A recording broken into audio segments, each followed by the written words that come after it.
అల్లు అర్జున్, నువ్వు ఒక కామెడీ యాక్టర్వి. నువ్వేదో హీరో అని అనుకుంటున్నావేమో. నువ్వు ఒక కామెడీ యాక్టర్ లాగా కనబడుతున్నావు. ఆ కామెడీ వరకే కానీ నువ్వు ఒక హీరోగా మాత్రం భావించుకోబాకు. హీరో అంటే రామ్ చరణ్.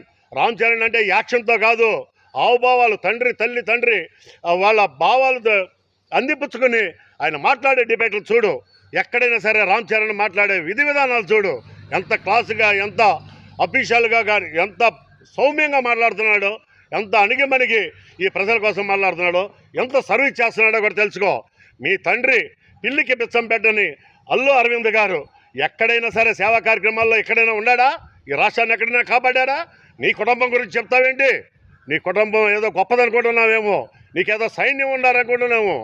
చూపిస్తూ సైన్యాన్ని రేపు డిసెంబర్ 8వ తారీఖు 6వ తారీఖు అన్నావు. ఆ రోజున చూపిస్తూ నీ సైన్యాన్ని మేము చూస్తాం, ఖచ్చితంగా చూస్తాం, దీన్ని ఎదుర్కొంటాం.